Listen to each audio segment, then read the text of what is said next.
വൃന്ദാവനത്തിൽ പ്രളയം ഉണ്ടായപ്പോൾ കൃഷ്ണൻ വീണ്ടും അവതരിച്ച കഥ അറിയാമോ? ഏതാനും വർഷങ്ങൾക്ക് മുൻപ് വൃന്ദാവനത്തിൽ ഭയാനകമായ മഴ പെയ്യുവാൻ തുടങ്ങി. വിനാശകരമായ മഴയിൽ ചെറിയ പാതകളിൽ വെള്ളം നിറഞ്ഞു. അന്ന് ദ്വാപരയുഗത്തിൽ ഇന്ദ്രൻ സൃഷ്ടിച്ച മഴ പോലെ പെയ്തുകൊണ്ടിരുന്നു. ആ മഴയിൽ മനുഷ്യനും മൃഗങ്ങളും ഒരുപോലെ ബുദ്ധിമുട്ട് അനുഭവിച്ചു. വൃന്ദാവൻ വീഥികളിൽ സ്വാതന്ത്ര്യത്തോടെ അലഞ്ഞു നടന്നിരുന്ന പശുക്കളെയാണ് ഈ മഴ വല്ലാതെ ബുദ്ധിമുട്ടിലാക്കിയത്. അന്ന് വൃന്ദാവനത്തിൽ ഏവരും ബാബ എന്നു വിളിക്കുന്ന ഒരു സാധുവായ കൃഷ്ണഭക്തൻ ഉണ്ടായിരുന്നു. അദ്ദേഹം പശുക്കളുടെ ഈ ദുരവസ്ഥ കണ്ട് സങ്കടമുണ്ടായി. 5000 വർഷങ്ങൾക്ക് മുൻപ് ഇതുപോലെ മഴ ഉണ്ടായപ്പോൾ ശ്രീകൃഷ്ണൻ ഗോവർദ്ധനത്തെ പൊക്കിക്കൊണ്ട് എല്ലാവർക്കും രക്ഷയേകി.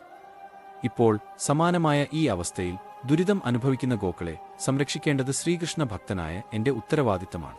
അങ്ങനെ അദ്ദേഹം സന്മനസ്സുള്ള മറ്റു ഗ്രാമവാസികളിൽ നിന്നും സഹായം തേടി.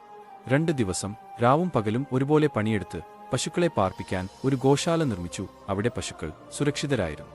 അതിനുശേഷം ബാബ അലഞ്ഞു നടക്കുന്നതായി തന്റെ കണ്ണിൽ കണ്ട എല്ലാ പശുക്കളെയും ഗോശാലയിലേക്ക് കൊണ്ടുവന്നു. രാത്രി ആയപ്പോൾ ബാബ വല്ലാതെ ക്ഷീണിതനായി ഉറങ്ങുവാനായി പോയെങ്കിലും വിശപ്പ് കാരണം അദ്ദേഹത്തിന് ഉറങ്ങുവാൻ സാധിച്ചില്ല.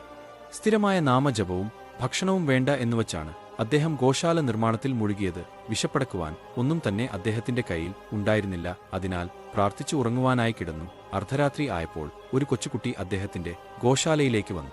നല്ല ചന്തമുള്ള ഒരു കുട്ടി. അവൻ അവന്റെ കയ്യിൽ ഉള്ള പാത്രം ബാബയ്ക്ക് നേരെ നീട്ടി. എന്നിട്ട് അവൻ പറഞ്ഞു, ഈ ലഡുകൾ കഴിക്കൂ. അങ്ങേക്ക് നന്നായി വിശക്കുന്നില്ലേ? 2 ദിവസമായി അങ്ങ് ഗോശാല നിർമ്മിക്കുന്നത് ഞാൻ കണ്ടിരുന്നു. അതിനാൽ താങ്കൾക്ക് വിശപ്പ് ഉണ്ടാക്കും എന്ന് എനിക്കറിയാം. ഇത് കഴിച്ചുകൊള്ളൂ. ഈ പാത്രം ഞാൻ രാവിലെ എടുത്തുകൊള്ളാം. കൂടാതെ ഈ വടി സൂക്ഷിച്ചുകൊള്ളൂ. ധാരാളം പശുക്കൾ ഉള്ളതല്ലേ, ആവശ്യം വരും. ഇത്രയും പറഞ്ഞ് ബാബയ്ക്ക് ഒന്നും പറയുവാൻ സമയം കൊടുക്കാതെ ആ കുട്ടി തിരികെ പോയി. ബാബ് ആ ലഡു കഴിച്ചു. വിശപ്പ് മാറിയപ്പോൾ അദ്ദേഹം സുഖമായി കിടന്നു ഉറങ്ങി. പിറ്റേന്ന് രാവിലെ ഗ്രാമത്തിൽ വലിയ ബഹളം കേട്ടാണ് അദ്ദേഹം എഴുന്നേൽക്കുന്നത്. ഗിരിരാജ മലമുകളിലെ ശ്രീകൃഷ്ണൻ ക്ഷേത്രത്തിൽ നിന്നും ഭഗവാന്റെ വെള്ളിപ്പാത്രവും ഗോമാതാവിന്റെ വടിയും മോഷണം സംഭവിച്ചിരിക്കുന്നു. അത് മോഷ്ടിച്ച കള്ളൻ വേണ്ടി ഗ്രാമം മുഴുവൻ തിരയാൻ പൂജാരിമാർ ഉത്തരവ് ഇട്ടിരിക്കുന്നു. ഇത് കേട്ടിട്ട് ബാബയ്ക്ക് വിശ്വസിക്കുവാൻ സാധിച്ചില്ല. അദ്ദേഹത്തിന്റെ കണ്ണുകൾ നിറഞ്ഞു ഒഴുകി. ഇന്നലെ രാത്രി ഇവിടെ വന്നത് സാക്ഷാൽ ഭഗവാനാണോ?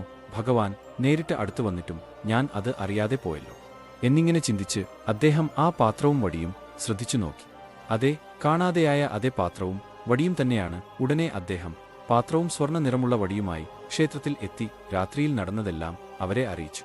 പൂജാരി അവ പരിശോധിച്ച് അത് ഭഗവാന്റെ തന്നെയാണ് എന്ന് ഉറപ്പു നൽകി. അവിടെ ഉള്ള എല്ലാവരും അദ്ദേഹത്തെ തൊഴുതു. നിങ്ങൾ തിരഞ്ഞു നടന്ന ആ പാത്രം മോഷ്ടിച്ച കള്ളൻ സാക്ഷാൽ ഭഗവൻ തന്നെയാണ്. ബാബ അങ്ങനെ പറഞ്ഞു നിർത്തി.